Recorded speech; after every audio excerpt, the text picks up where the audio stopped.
They thought binding him to the seat would shut him down. They didn't realize the man they tied was the mind behind half the aviation systems keeping that aircraft in the sky. Subscribe if you believe dignity can't be restrained. A black CEO faced aggressive treatment during boarding, but what he did next completely shook the plane and left the crew speechless. "Sir, I need to see your identification." Again. The words cut through the ambient hush of the first-class cabin like a misplaced alarm. Dr. Naren Vare, seated calmly in 1A, didn't flinch. His gaze rose slowly to meet the voice. Flight attendant Renmark Voss stood rigidly over him, hands clasped behind his back like a guard awaiting confession. The man's eyes weren't questioning. They were already judging. Naren tilted his head slightly, his voice low and steady. "You verified it during boarding." Renmark didn't move. "It's procedure, sir." Across the aisle, a man in a navy suit adjusted his headphones, trying not to look, but everyone was listening now. Naren reached into the inner pocket of his tailored charcoal gray blazer and retrieved the ID. His movements were smooth, precise, calculated restraint in human form. He handed it over without breaking eye contact. The baby carrier on his chest stirred. Lior, barely 5 months old, shifted in his sleep, letting out a soft sigh. Naren placed a firm, reassuring palm over the infant's back. The tiny rise and fall of Lior's breath remained steady, unbothered. But Naren felt the current shifting. Renmark took longer than necessary to inspect the ID, as if hunting for something that would justify his scrutiny. The boarding pass was clipped to Naren's seatback, clear as day. Vare, N. Verified priority passenger. The documentation was flawless. Renmark returned it with a curt nod. "Thank you," he said flatly, then turned on his heel. Naren's eyes narrowed slightly as he tucked the ID away. "No apology. No clarification." Just a performative exercise in control. He'd seen that kind of behavior before, just not in this kind of uniform. He exhaled through his nose, leaned back into the seat, and surveyed the cabin through reflection in the curved window. 8 other men occupied first class, most in the familiar uniform of corporate travel. Crisp suits, minimal carry-ons, the unspoken silence of men trained to keep their heads down and their mouths shut. But even silence carried volume in a space this small. The flight ascended. Avonport fell away beneath the clouds. The seatbelt light dimmed with a chime. A steward passed by, offering drinks. Renmark returned, notepad in hand, face neutral. "Drink, sir?" "Still water. No ice." Renmark vanished, then returned moments later with a sweating glass of sparkling water, ice cubes clinking cheerfully. He placed it down without a word and walked off. Naren stared at the glass. A subtle test? A careless error? Or a message? He pushed the drink aside. Lior stirred again. This time, Naren adjusted the edge of the carrier blanket, his motions deliberate. The air felt 1 degree cooler than before, or perhaps it was something colder that had entered the space, something unseen but deeply present. He buzzed for a blanket. Renmark returned. "Yes. Could I get a warmer blanket for the baby?" Naren asked evenly. A brief pause. "We've issued the standard ones, sir." "That's not what I asked." "I'll check," Renmark said curtly, then vanished again. He never returned. Naren didn't need a confrontation. He needed silence. Calculated silence. He focused on Lior's breathing again, anchoring himself in purpose. But deep within, the instincts that once kept him alive in government corridors began flickering. Across the aisle, a man pretended to type on a tablet, but stole glances every few minutes. Another passenger subtly adjusted his tie, eyes forward, but tense. They were watching, some perhaps just curious, others waiting. The plane shuddered slightly as it slipped through a belt of turbulence. Plastic trays rattled. A bottle rolled somewhere in the galley. The lights flickered once, then held. Renmark appeared beside Naren's seat, steadying himself against the overhead bin. He leaned in slightly, voice low and oddly cheerful. "Let's make sure nothing falls out of control today." The words lingered in the air like condensation on the window pane. Naren slowly turned to face him. "Excuse me?" Renmark gave a faint smile. "Not warm. Not cold. Just clinical. Turbulence. You never know when something might slip." He moved on without another word. Naren's heart rate didn't spike. His breath remained level. But his mind locked into a different gear entirely. The subtext wasn't just odd. It was tactical. Vague enough to be harmless. Specific enough to be intentional. He leaned his head back and closed his eyes, though his mind remained wide awake. In his time as a defense strategist, he'd heard coded threats dressed as courtesies before. He'd written some of them.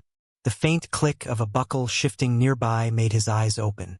Lior was still sleeping, but his little hands now curled tighter. In the reflection on the window, Naren caught a glimpse of Renmark whispering to a crew member near the galley. Neither looked in his direction, but both turned slightly as if mentally circling prey. He tapped his index finger once against the armrest. It was a signal to no one, just a tether back to discipline. The same habit he had in war rooms: control what you can, calculate what you can't. He wasn't a CEO on this flight. Not anymore. He was a threat being measured. His silence would be his shield. And in his mind, he filed away Renmark's words exactly as they were spoken. "Let's make sure nothing falls out of control today.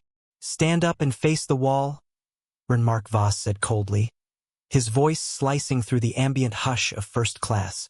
Naren didn't move. The cabin lights had just dimmed for evening service, casting soft shadows across the mahogany-toned panels and bronze reading lamps. Around them, male passengers in pressed suits and loosened ties glanced up from their tablets and half-finished drinks, registering the disruption but saying nothing. There was no turbulence, no announcement, just this sudden, sharp command from a flight attendant who seemed far too forceful for the setting. Naren Vare sat perfectly still in seat 1A, his expression composed, his posture upright. The sleeping infant on his chest, swaddled in a deep gray fleece, stirred slightly. Naren's hands never left the carrier's edge. "That's unnecessary," he said, his voice even measured. "I've complied with every policy. Please return to your duties." Renmark didn't respond immediately. His jaw clenched, nostrils flared, just enough for Naren to notice. A flicker of something passed through his eyes. Irritation mixed with something colder. Control denied. Power questioned. Without a word, Renmark spun on his heel and walked briskly toward the galley. His polished shoes struck the cabin floor with exaggerated finality. Naren exhaled slowly. He could feel the air shift not just from the ventilation system, but in the energy of the space. Something unseen was rising. 3 minutes later, the curtain separating first class fluttered aside, and 2 more male crew members entered. Javen Red, tall and sandy-haired with a forced expression of concern, and Torin Vol, bulkier, carrying what appeared to be a folded blanket, at least at first glance. Both wore the standard Navy uniform, both bore practiced smiles, and both directed their attention solely at Naren. "Sir," Javen said, voice low but firm, "we've received instructions from the cabin supervisor. There's been a seating adjustment. We'll need you to move to a different seat and allow us to secure the child separately." Naren's gaze didn't shift. "Seating adjustment?" he repeated. "I'm in 1A. Priority confirmed. Child accommodations logged. Your systems show this." Torin nodded slowly, as if acknowledging the truth, but pressed on.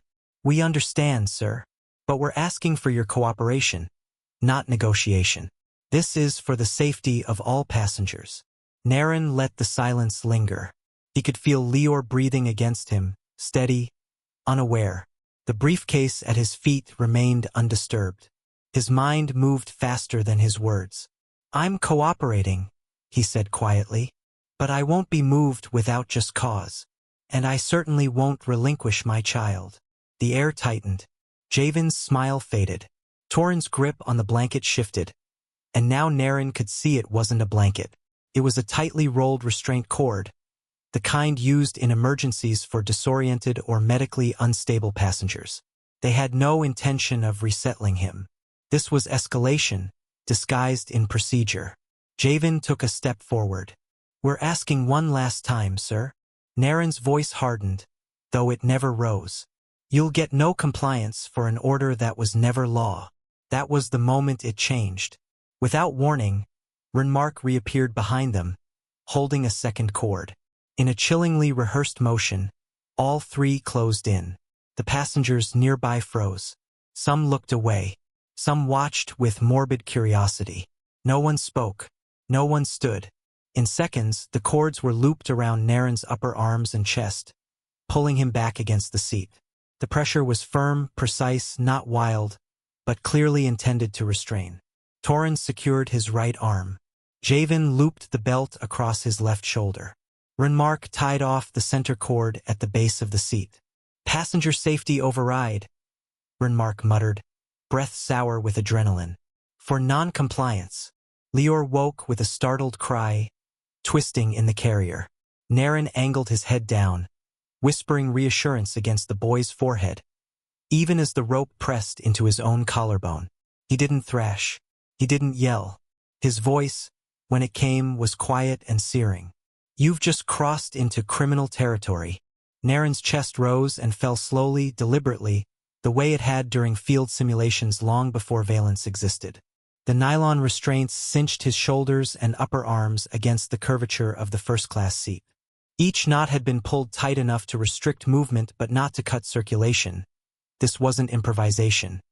It was procedure. That alone told him what he needed to know. This wasn't panic. It was protocol, executed quietly, cruelly, and with purpose. He tilted his head subtly, scanning the cabin with peripheral precision. 3 rows in the curved layout of Ascendia Flight 904's elite suite. Each seat occupied by men in polished business attire, hands frozen on armrests, faces caught between politeness and paralysis. The ambient lighting overhead shifted faintly as the aircraft adjusted altitude, casting pale blue hues along the inner walls. Embedded cabin cameras, barely noticeable pinpoints above the seat numbers, flickered for a half-second, then steadied. A glint caught his eye from the left. Seat 1C. A man with wire-rimmed glasses, late 30s, lean, sharp-featured, sat angled slightly forward, a laminated menu propped vertically in his hand. Behind it, a phone lens barely visible. The man's fingers trembled, just once. Naren met his gaze, held it, and gave a faint nod. No more than a millimeter of motion. But it was enough. Below his tray table, hidden beneath a rolled blanket and tucked close to the seat mount, was the briefcase. Inside, the last safeguard. With practiced motion, Naren tilted his wrist toward his abdomen, tapping a recessed panel on his watch with the pad of his thumb. No babe, no flash. Just a silent pulse, one designed to engage a local relay if within a 15-foot radius. It activated the embedded redline beacon housed in the briefcase, which immediately began 2 operations: recording continuous cabin audio and attempting encrypted packet transmission via available onboard Wi-Fi nodes. If the network wasn't jammed, if Renmark hadn't planned that far ahead, the signal would reach the endpoint server listed in Valence's high-risk integrity tree, specifically marked redline_trigger_L3. Renmark passed again, slower this time, glancing at Naren's chest as though checking on Lior. But Naren saw his real focus. His eyes flicked to the restraints, studying their tension like a craftsman admiring his own knots. Then the sneer. "Comfortable, sir?" Renmark said, voice just above a whisper, heavy with venom masked in mock service. His jaw was tight, his shoulders drawn back with an arrogance only someone who thought he had power could carry. His hands, gloved now, rested behind his back in a formal clasp. Naren didn't answer, didn't flinch. He kept his gaze forward, angled slightly toward the menu card in 1C, calculating, reading shadows, listening for patterns. Every step of this had a rhythm. The entrance, the tie-down, the justifications. It wasn't random. They were following something, either a script or an order. His mind moved with ruthless clarity. The ropes weren't standard issue passenger restraints. They were stretch-core nylon, often sealed in wall panels behind emergency medical kits, used in rare high-altitude seizures or during in-flight psychological events. Their placement meant the crew had known where to find them and why. And if that much was coordinated, then whatever came next wouldn't rely on improvisation either. Focus on the rhythm, Naren told himself. Not the noise. Rhythm never lies. The vibrations of the aircraft subtly increased, indicating a minor adjustment in altitude, possibly to avoid turbulence. But it gave Naren something valuable: cover. The humming, the gentle flicker of lights, the shifting shadows. It let him shift just slightly in his seat. He angled his right hip forward. The movement caused a ripple in the lap restraint, enough slack to ease pressure from his right shoulder. Not enough to escape, but enough to test his range. Lior stirred slightly against his chest. Naren tilted his head downward and murmured, just audible enough to soothe the baby without drawing attention. Renmark stopped near the front galley. He spoke to someone out of view, low tones, clipped syllables. Torenval, likely. Javen read. They'd been too coordinated to be uninvolved. Naren's mind returned to the data. If the signal had reached the endpoint, then Valence HQ would already be decrypting and verifying it. And if that happened, Torek Wren would know. Torek, with his exacting attention to protocol and his notoriously short patience for breaches, wouldn't wait. Back in seat 1C, the man with the phone adjusted slightly. Naren watched the screen reflected in his glasses. The image was clear. Himself, bound, calm, framed by the soft glow of overhead lighting, like something between hostage and judge. And that was when Naren saw it. The brief flicker of decision in the man's brow. The weight of witness. He could feel the tension pressing inward now, not just physical but psychological. The unspoken weight the crew thought would break him. But it wouldn't, because he wasn't operating on outrage. He was operating on architecture. His thoughts rewound through every second since boarding. The boarding pass check. The redundant ID demand. The curt service. The veiled threat.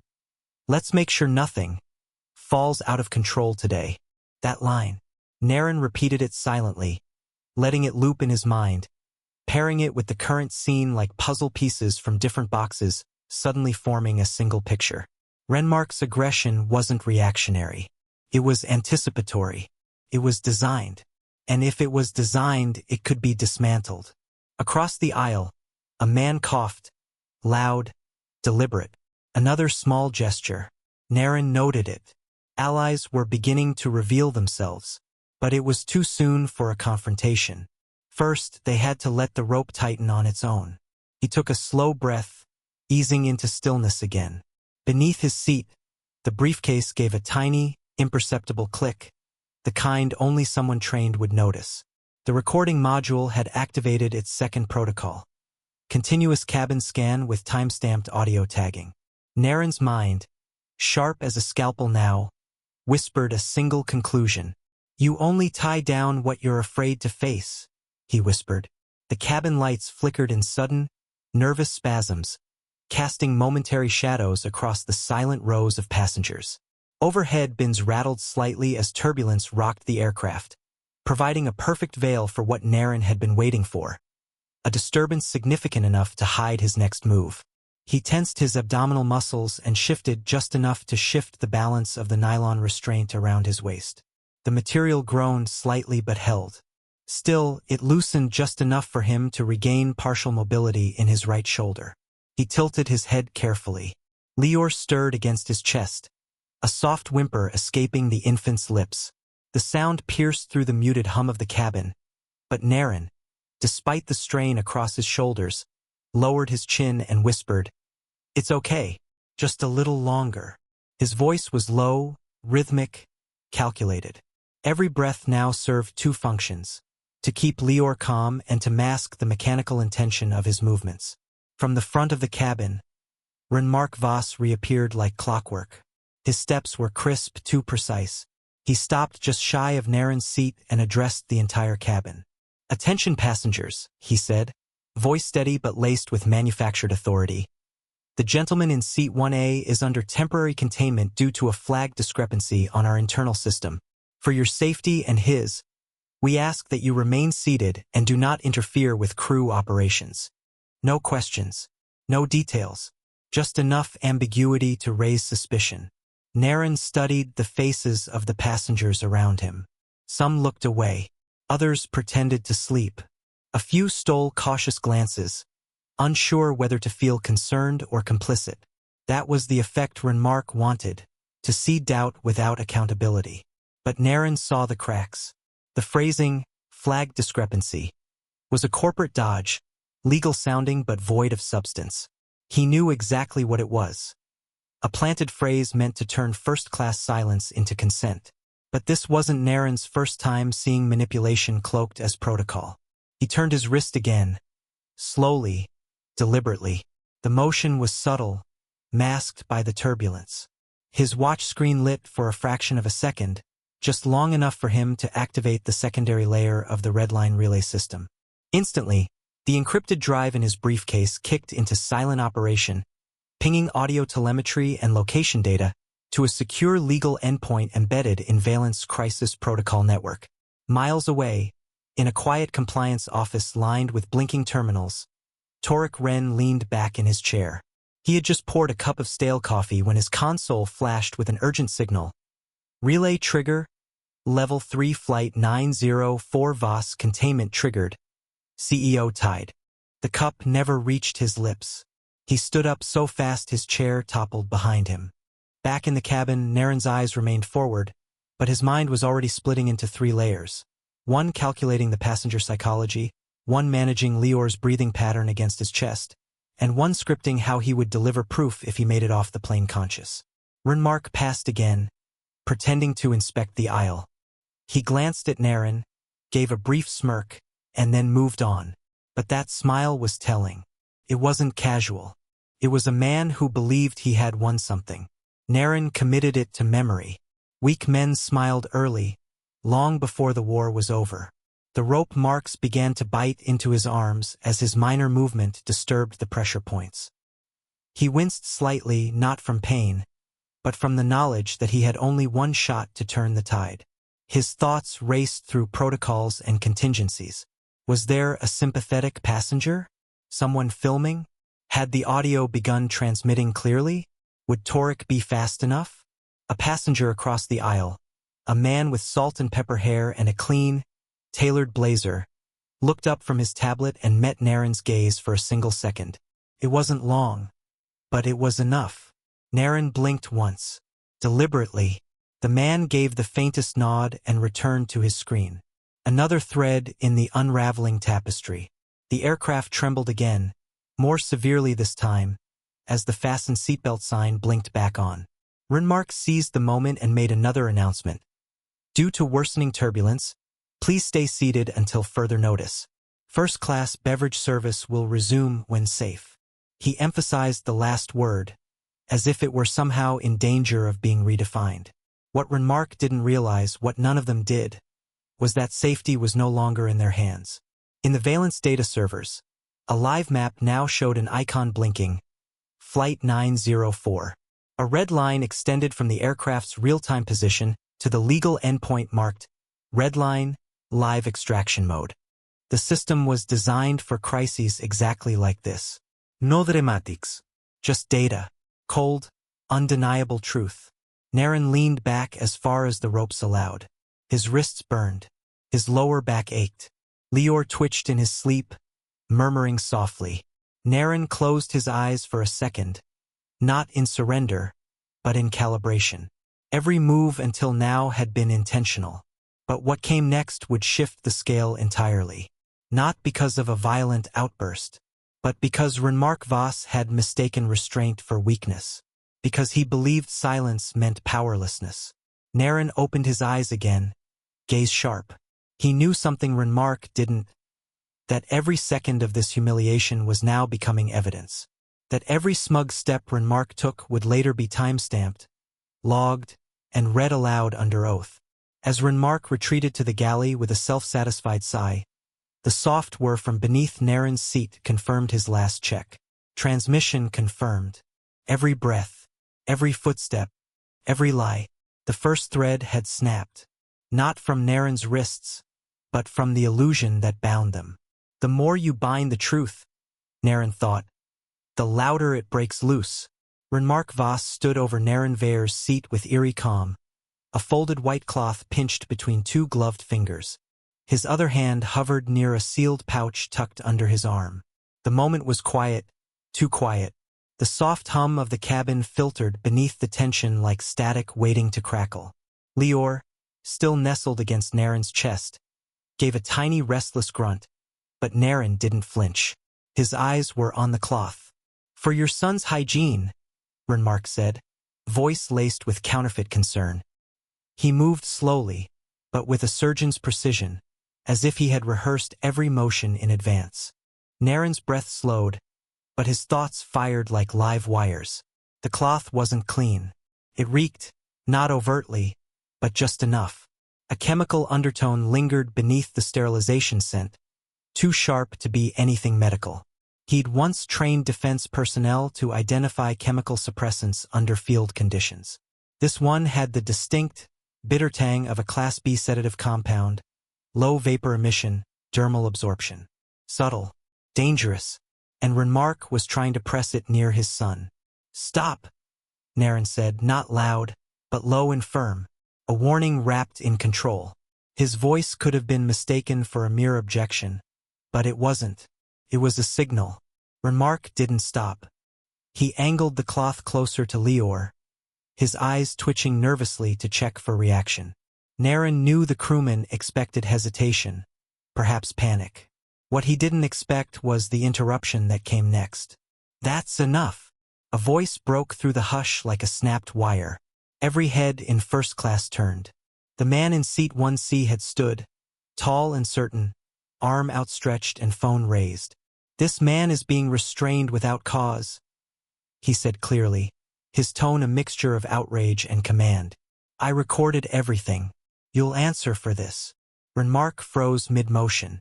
His arm lingered in the air, cloth dangling like a white flag of guilt. For a moment, the only sound was the cabin's filtered airflow and the distant metallic clink of a drink cart several rows back. Naren's gaze never left the cloth. The shift was instant. Authority, the kind that could crush or protect, had turned in the room.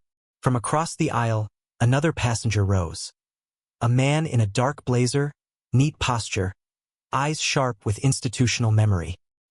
He pulled a carry-on from beneath his seat, unzipped it with deliberate clarity, and drew out a sleek ID badge encased in blue steel. He held it up. "Corporate Enforcement Liaison," he announced, voice clipped. "This cabin is now under external protocol oversight. Unbind him. Now." Javen Red and Torin Val, the two crewmen who had earlier aided Renmark, exchanged glances. Their hands hovered near the emergency straps across Naren's chest but didn't move. The atmosphere felt like the moment before a fuse either fizzles or explodes. Renmark's lips parted. He's a risk," he stammered, trying to reclaim the script, but his tone had lost its foundation. It wavered, thinned. The liaison stepped forward, badge still visible, eyes locked on Renmark. "He's the CEO of Valence Systems," he said with ice. "And you're about to be grounded. Permanently." A beat passed. Naren exhaled. He could feel the tightness of the ropes around his shoulders and ribs begin to loosen as the liaison reached down and began unfastening them. Each loop that fell away was like a crack forming in a false narrative. Lior shifted against him, safe, still breathing evenly, unaware of just how close the moment had come to something irreversible. Naren's wrists throbbed from the tension of the restraints. Red indentations had started to bloom beneath his sleeves. Yet his posture was straight, his eyes were alert, and his voice, when he finally spoke again, was clear and cutting. "Let's land this plane, with or without your permission." Captain Run Malik stepped out of the cockpit with purposeful strides, the door sealing behind him with a soft hiss. The moment his boots touched the carpeted aisle of first class, the hum of the plane felt heavier, denser with tension. What he saw froze him. Dr. Naren Vair, seatbelt still fastened, torso bound with nylon restraint ropes, sat upright but bruised, breathing evenly, his 5-month-old son cradled tight against his chest. The CEO's wrists bore raw marks, and though his gaze was calm, It was clear he had endured something far outside normal protocol. Captain Malik's voice cut through the silence like a blade. Who authorized this restraint? Renmark Voss, standing just a few feet away with a gloved hand still partially outstretched, faltered. His eyes darted between the captain and the two other crew members, Javen Red and Torin Val, who lingered behind him, suddenly less confident in their posture. Sir, per Section 9, subsection C of passenger containment, he posed a potential threat. Unresponsive, refused safety inspection. His behavior was unpredictable, Renmark said, the words tumbling out in a rehearsed rhythm, too fast and too precise. Malik's brows knit together. This man is holding an infant and is a documented priority passenger. What alert was logged? There was a discrepancy. I flagged him manually. It's in the system. Malik didn't wait for more. He turned sharply, pulling the slim communications handset from the panel near the galley. With swift precision, he dialed directly into the onboard operations center. The response was quick. No alerts logged against Vare, Naren, came the calm voice of the operations officer. However, one moment, yes, we are seeing a previous behavioral flag on crew member Voss. Incident logged 6 months ago. Mishandling of a diplomatic passenger. Malik's jaw tightened. He exhaled slowly, then lowered the handset and turned back to the scene. His voice now edged with restrained anger. Renmark, you acted without verified cause. And you've restrained a civilian and executive-class passenger without logged authority. Renmark's throat bobbed. Captain, Stand down, Malik ordered. In the corner, the liaison who had earlier intervened, a tall man with graying temples and a badge clipped to his blazer, finished loosening the last knot from Naren's shoulder. With slow, steady movements, Naren adjusted his posture and stood. The cabin was completely still. Passengers leaned from their seats, watching. No one spoke. Naren's voice came low but even. I don't want retaliation. I want the intercom. Captain Malik hesitated.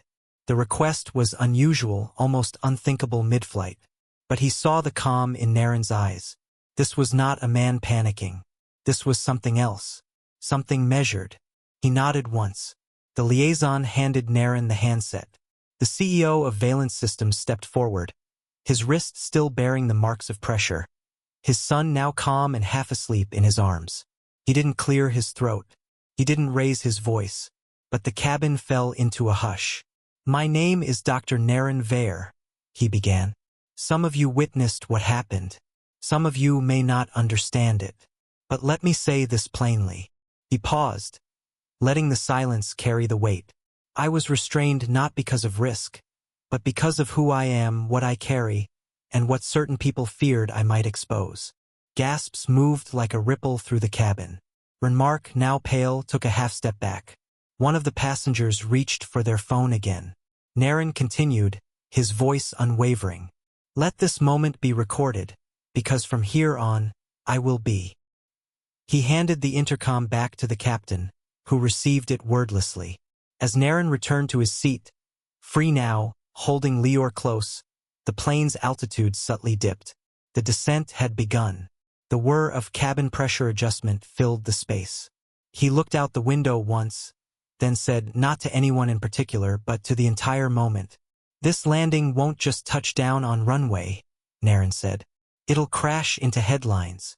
The wheels hadn't even locked into the jet bridge when Renmark Voss made his move. With his collar upturned and his name badge removed, he slipped down the aisle toward the rear service exit, avoiding eye contact and bypassing protocol. His steps were hurried, jittery. One hand clutched the edge of his coat, the other hovered near his pocket, as if reaching for excuses. The cabin was still quiet, the hum of the engines powering down, passengers still gathering themselves after the tension-filled descent. But Renmark wasn't thinking about luggage or apologies, he was thinking about escape. He never reached the gate. At the side entrance near the catering bay, a man stood blocking the exit. He wore a black field jacket, clipped ID lanyard swinging from his chest, and a calm that could silence a storm. Torek Wren didn't need to raise his voice. Going somewhere, Mr. Voss? Renmark's eyes flicked to the badge. I was just... Torek pulled a folder from beneath his arm, unfastened the clasp, and handed Renmark 3 printed sheets. Flight 904. Emergency restraint log. Non-compliant use of chemical cloth.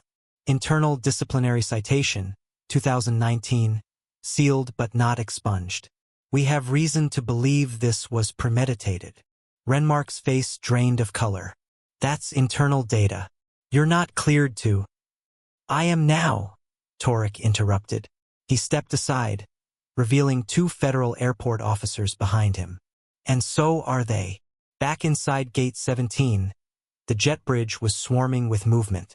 Security personnel, compliance officials, and legal observers from Valence Systems had assembled with startling precision, like a clock mechanism locking into motion. The moment the captain opened the cabin door, Naren Vare stepped off, calm, composed, Lior secured against his chest. A faint red welt still marked the edge of his jaw where the restraint had pulled tight. The liaison who had freed him earlier walked beside him.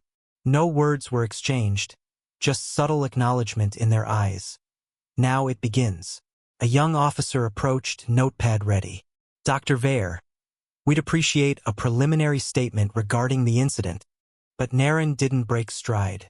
Instead, he handed the officer his briefcase. Everything is inside, he said. Let the truth speak for itself. He turned without further comment and continued down the concourse. His gait was even purposeful. Cameras flashed. Phones were raised. But Naren's focus was forward. He didn't stop at baggage claim, nor at any waiting vehicle. Instead, he bypassed the press entirely and headed into the terminal's restricted access corridor. There, a Valence satellite team had already secured a private conference suite. His security clearance gave him silent entry. Lior, now fully awake, looked around curiously as Naren set him down gently in a side crib already waiting for him. The team had anticipated his arrival down to the minute. He removed his jacket, handed it to an aide and said flatly, "Pull everything on Renmark Voss, internal records, disciplinary logs, access badge traces, especially within the last 60 days. Compliance analyst moved quickly. Already compiling, sir. Anything specific? Yes, Naren replied. Find out who gave him clearance to board this assignment, and flag any edits to his file made after last quarter's pre-flight staff sweep. As the analysts typed furiously, the first real-time passenger uploads began to surge online. The videos were raw, angled behind tray tables, through seat gaps, beside cocktail menus. They showed Renmark sneering as he fastened ropes. They captured Naren's composed warning. They showed the moment the cloth came out. And they showed Joran Kell's interruption like a lightning bolt splitting silence. By the time the third video was posted, a trend was already forming. One clip carried a caption, "Tied for Truth." Within 20 minutes, the hashtag was gaining thousands of mentions per minute. It had all the fuel: corporate bias, visible injustice, a silent baby caught in the middle, and a calm CEO who never raised his voice. But none of that surprised Naren. He didn't need trending tags. He needed evidence. "Sir." Torek's voice came through the secured call line. "We have something." Naren turned to the screen. The feed shifted to a personnel log interface. A single name was highlighted in yellow: Darren Kale. Role: Senior Compliance Manager. Status: Active. Access level: Tier 4. Torek continued. He altered Renmark's personnel record 2 weeks ago, downgraded a prior incident from active violation to warning resolved. Also reassigned him from ground crew to international rotation. That alone breaks 3 protocol chains. Naren's brow furrowed, but he didn't blink. Financials. "We're checking his transaction trails now," Torek said. "But there's more." Voss's emergency override protocol was copied, word for word, from a document issued by Trinara Systems last fiscal quarter. It's embedded language. We think he was working off a script. Naren leaned closer to the screen. He saw it now, like a blueprint hidden beneath dust. The timing, the rope, the calculated escalation. They hadn't just wanted to restrain him. They wanted him off balance, delayed, discredited. If he'd reacted physically even once, it would have become a different headline entirely. But he hadn't. He'd waited, gathered, tracked, and now the net was beginning to close. In the room's silence, Lior babbled softly from his crib. Naren looked over, eyes softening briefly. Then, turning back to the data, he tapped a finger on the screen. "He's not just a rogue employee," Naren murmured. "He's tied to someone inside." They wrapped the ropes tight, claiming protocol, as passengers watched in uneasy silence. If you believe power without integrity collapses fast, hit subscribe now. Because justice rises even when someone tries to pin it down. The room was already tense when the footage froze on the screen. A still image of Dr. Naren Vare bound to his first-class seat, arms pinned across his chest, his infant son resting in a soft carrier against his body. The cloth soaked in sedative lay on the tray beside him like a quiet accusation. No one in the Tryon Federal Review Authority boardroom moved. The air was sharp with unease, not just from the image but from what it symbolized, a brutal fracture in the public trust. Opposite Naren sat the legal team representing Trinaris Systems, their lead counsel shifting uncomfortably. "We assert that the incident on Ascendia Flight 904 was the result of individual misjudgment, not organizational intent," he said, gesturing toward the screen as if willing the image to become less damning. Renmark Voss acted outside protocol. The company had no prior knowledge, nor did it direct any such behavior. Naren remained composed, his charcoal suit uncreased, his expression unreadable. He reached into his briefcase and retrieved a thin tablet, which he slid across the table to the panel of ethics officers.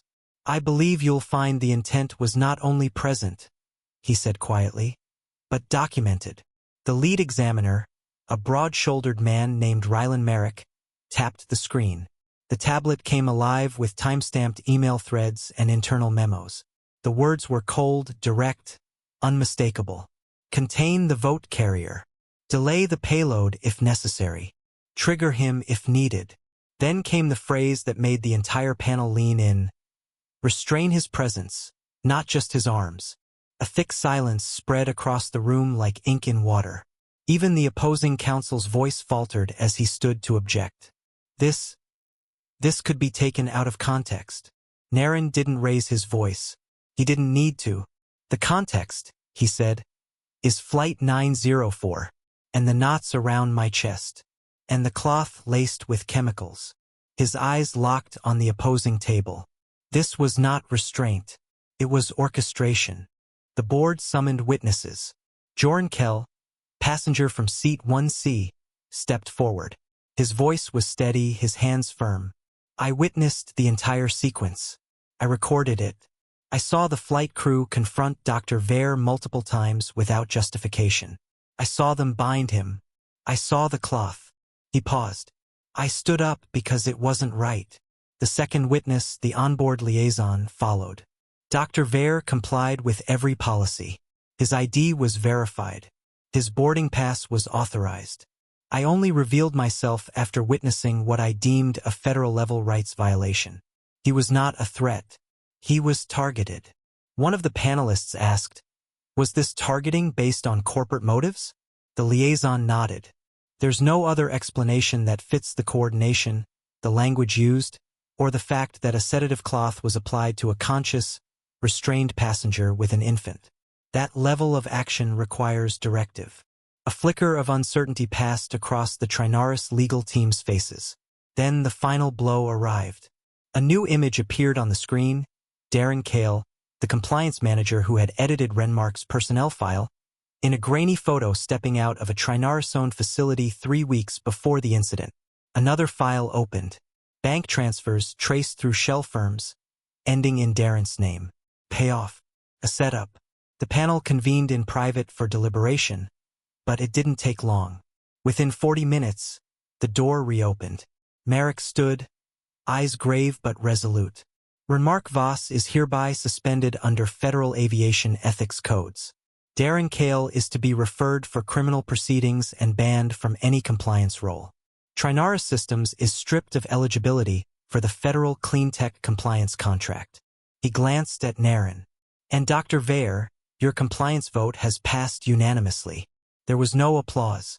No cheers. Just a long, quiet release of tension. After the hearing, cameras flashed as Naren stepped onto the plaza outside the Review Authority building, his son Lior fast asleep in his arms. The boy's breath was soft, steady, a gentle rhythm against the storm that had just broken. A reporter asked, "Will you accept the oversight role they offered you, to head the new aviation ethics branch?" Naren adjusted Lior's blanket and replied with quiet certainty. "My role is not to govern," he said, "but to build systems that expose those who try to." Then he turned away from the cameras, the tablet tucked beneath his arm, Lior nestled close to his chest, and a truth too loud to be tied down in silence. "Ropes don't make a prisoner," he said. "Fear does, and I'm not afraid of truth." The image was everywhere.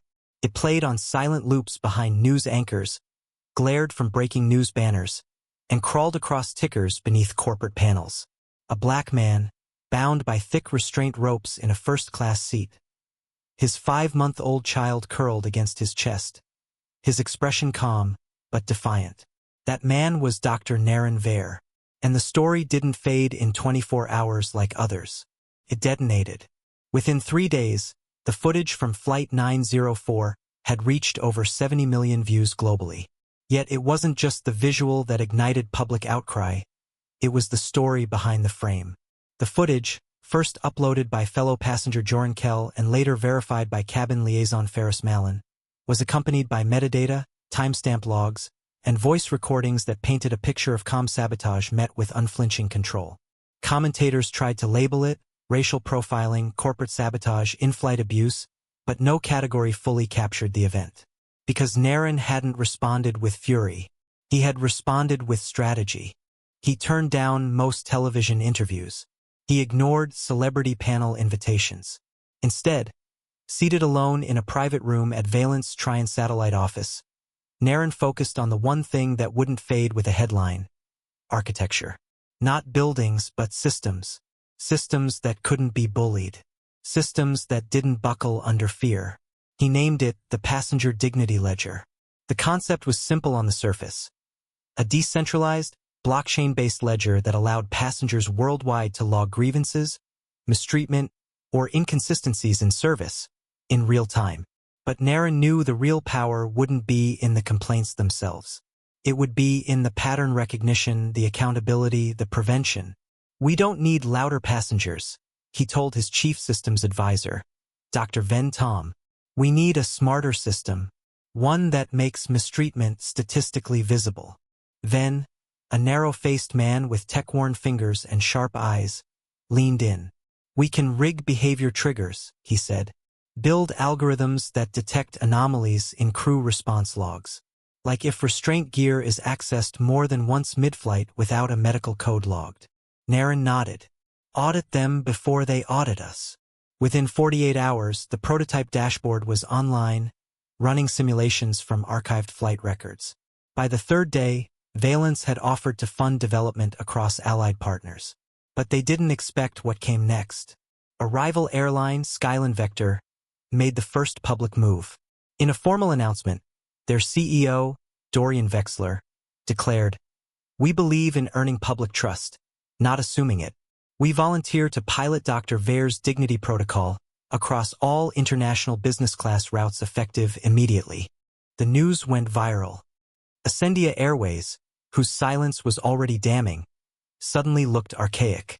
Public trust shifted rapidly. Inside the ethics board's marble hall in Tryon, investigators met quietly in a closed-door session. The dossier on Darren Kale and Renmark Voss was growing thicker. Criminal charges were filed. Unlawful restraint, attempted chemical sedation, collusion with a competitor, breach of federal aviation ethics protocol. Renmark's license was permanently suspended. Darren's trial loomed. But Naren didn't flinch. When asked to appear on a primetime global broadcast for commentary, he declined. Instead, he granted a short, quiet interview to a modest tech journal. The camera was simple. No mock-up. Just him, seated behind his desk, Lior sleeping beside him. They used rope, Naren said, voice steady, gaze unblinking. I used design. They used fear. I used data. And that's why they lost. The memo leaked just after midnight. It was a single-page document, buried in a Trinara Systems internal server, accessed through a misconfigured credential sync during a routine audit. No signature. No time stamp. Just one line, bracketed in red at the bottom. Ver is no longer a threat. He's a contained asset. Ignore further activity. When Torek Ren read it, he didn't speak. He simply turned the screen toward Naren. Naren stared at it for a full 10 seconds before standing from the table. He didn't raise his voice, didn't even frown. He simply exhaled and reached for his slate-black jacket draped across the chair. Then let's show them what a contained asset can build, he said. 2 weeks later, in the high-glass atrium of Skyclave Institute's headquarters, a banner hung overhead, Project Compass, redesigning flight from the inside out. Below it stood a curved stage lit in soft amber light, surrounded by executives, engineers, airline representatives, and quietly seated guests, many of them passengers from Flight 904. The room was silent as Naren stepped forward. He didn't open with praise or politics. Instead, he turned to the screen behind him. A flight cabin simulation began to play, 2 rows of first-class seats, a simulated crew, and a silent overlay of behavior-based tracking points. No audio. No faces. Only movement, tone markers, and body language metrics. The artificial intelligence model was highlighting incidents without judgment, just data. This, Naren said, gesturing without turning, is the opposite of surveillance. It's visibility, not to control passengers, but to protect them. Not to assign guilt, but to flag harm before it escalates. Murmurs rippled. The AI did not store identity. It didn't remember faces. It only learned patterns, emotional escalation curves, repeated dismissiveness, microaggressions embedded in tone. The system flagged them in real time to a dedicated compliance interface, where an onboard liaison or ethics officer could intervene silently, before force was ever considered. A man in the front row, Dr. Laron Hask, Director of Aerospace Behavioral Systems, leaned forward. And this isn't just a passive monitor? He asked. Naren shook his head. It adjusts cabin conditions as well. Lighting, temperature, even crew assignment prompts. If one staff member triggers too many flags in a short window, the system suggests handoff. Not a punishment, a redirection, a second chance before consequences. He let the words breathe.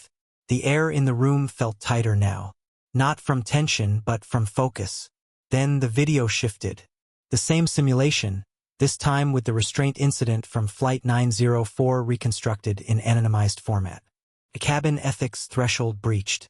Intervention delayed. Passenger reaction recorded in behavior-only language. Stillness, compliance, verbal protest, emotional suppression. The AI labeled it misuse of authority, type 2. And that's when the room grew quiet. Naren looked at them all, his voice lowering. This isn't about me. This is about the fact that everyone saw what happened. And for 8 minutes, no one stopped it. Not because they agreed, but because there was no protocol for how to disagree. He paused. Project Compass is that protocol. Several hands clapped. Then more. It became a rising wave. After the presentation, as panels rotated and advisors gave statements, Naren sat briefly with the passengers of Flight 904 in a glass conference alcove. Joran Kell, the first to speak up that day, was there. So was the liaison who'd unbound him. Both now serving as advisors for the Passenger Ethics Training Board. Each man gave direct, clear suggestions, changes to tone protocol, intervention timing, location-based flag priorities. Across the hall, journalists waited, cameras poised. But Naren didn't step into the spotlight yet. Instead, he pulled Torek aside. There's still going to be resistance, he said. Companies that think this is an intrusion. Executives who call it overreach. Torek nodded, cautious. They'll say you're turning every cabin into a courtroom. Naren looked toward the AI system running silently on a monitor. Then we remind them we're not prosecuting. We're preventing. And that's when the second shock of the day arrived. A new document from Valence Legal Division arrived via secure relay. An old email chain uncovered between Trinaris executives. It dated back months before the flight. Darren Cale had pushed an internal agenda labeled Asset Redirection Strategy. At the bottom, a draft plan titled VAIR Displacement Simulation, the exact restraint incident, outlined almost word for word. Naren tapped the table slowly. "They didn't react to me," he said. "They rehearsed me." Torik's jaw tightened. "You want this made public?" But Naren shook his head. No. "Let the system we've built make it irrelevant. Let it speak through better design." That evening, as Project Compass concluded its first successful pilot summit, reporters finally got their moment with Naren. A man from Aaron Press asked, "Mr. Vair, many expected retaliation after what was done to you. Why instead a training system?" Naren adjusted his sleeves, rope marks long healed but still remembered. "Because retaliation is a mirror," he said plainly. "But architecture is a doorway, and I'd rather build one for those behind me." The cameras clicked. The quote spread by morning. "Revenge doesn't build futures," he told a room of advisors. "Architecture does. And now we're redesigning flight from the inside out." The ribbon snapped clean across the entrance to the auditorium, its ceremonial slice barely audible over the polite applause. Naren Vair stood upright, expression composed, holding the scissors in one hand while his other rested protectively on the crown of his son's head. Lior, now wide-eyed and laughing, gripped the side of his father's leg with one small hand and pointed curiously at the flashing cameras. Around them, a sea of suits, executives, engineers, advisors, shifted into applause, but it was the soft whir of the large projection screen behind them that stole focus. There, playing in a muted loop, was not the image the world had expected. Not the footage of him bound to a first-class seat. Not the chemical cloth, not the confrontation. Instead, it was the moment just after. Naren standing, his wrists marked from restraint, shoulders straight, face calm as steel. The intercom microphone still gripped in his hand. That was the moment he had chosen to memorialize. The moment not of restraint, but of reclamation. A reporter stepped forward, raising a small digital recorder. "Dr. Vair," he asked, "what kept you composed through the incident? Was it your training? Your company's technology?" The thought of legal retaliation. The question hung in the air, heavier than expected. Naren didn't answer immediately. He looked down at Lior, who was now seated at his feet, gently pulling at a loop of his shoelace with innocent fascination. Then he exhaled slowly. "No," Naren replied, voice steady but reflective. "Because I wasn't alone. I had a son to protect, and a system worth improving." A silence fell, respectful, contemplative. The reporter lowered his device. No follow-up question came. As the crowd filtered inside, the ceremony shifted to presentation. The newly launched Project Compass Command Center was unveiled, glass-walled, halo-lit, surrounded by panels displaying mock cabin environments. Inside each simulation room, actors reenacted in-flight conflicts, while sensors, powered by the AI architecture Naren's team had spent months developing, recorded and analyzed interaction patterns.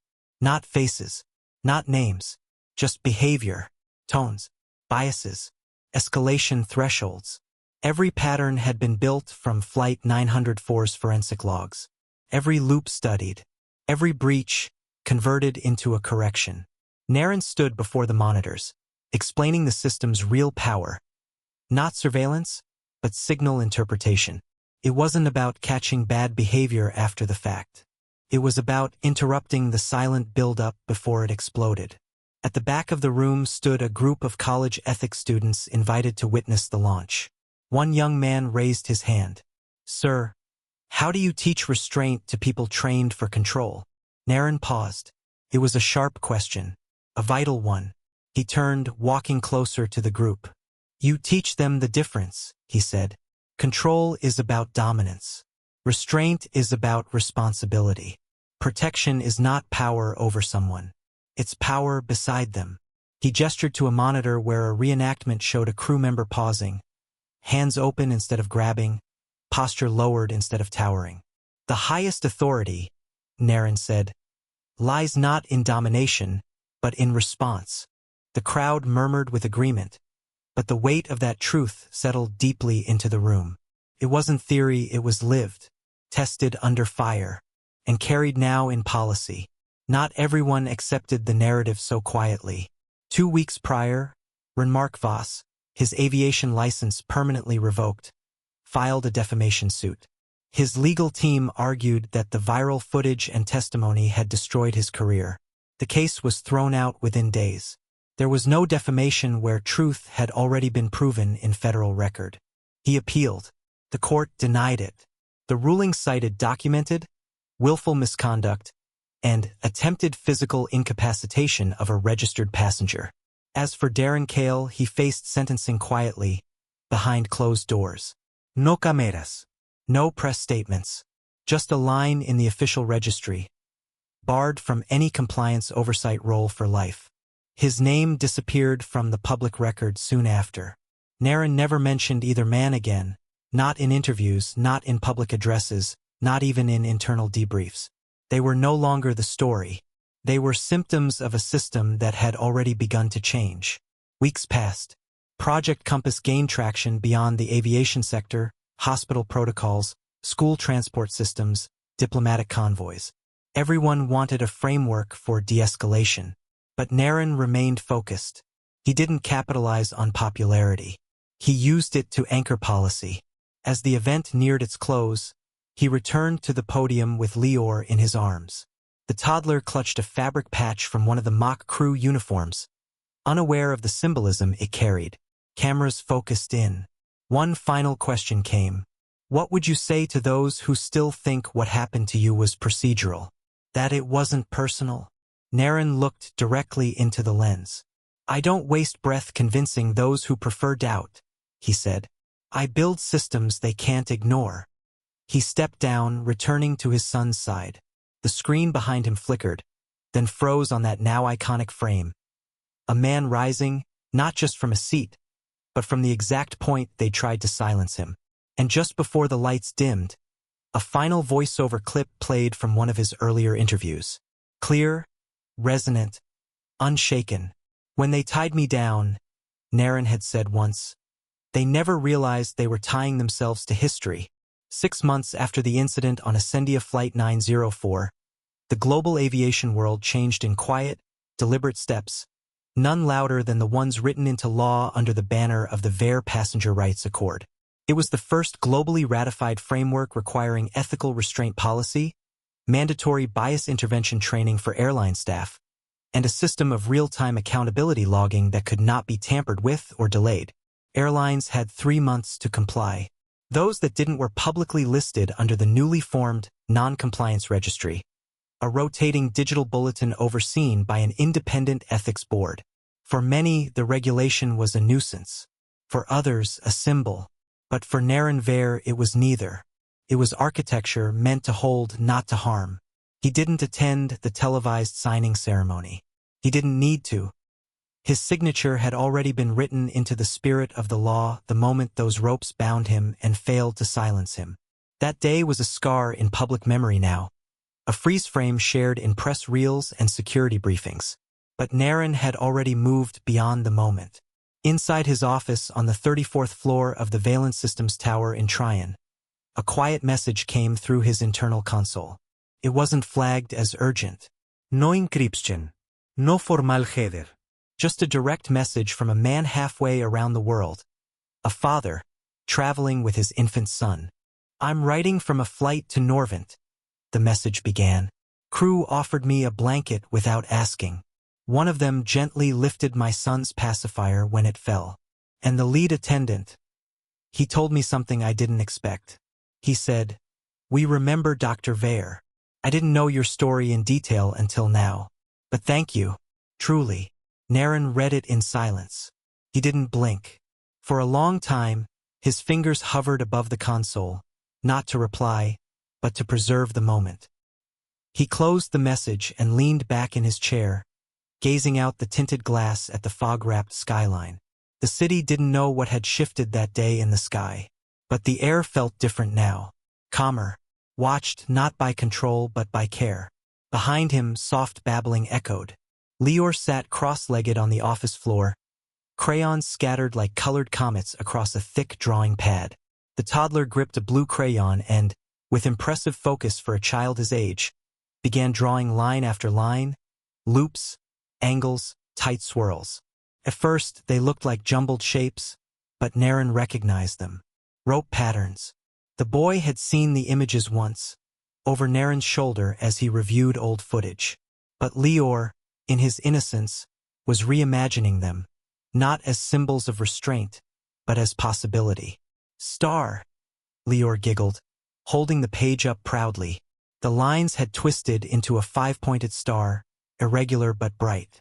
For the plane, he said, pointing with a tiny finger. Naren knelt down slowly, taking the picture with both hands.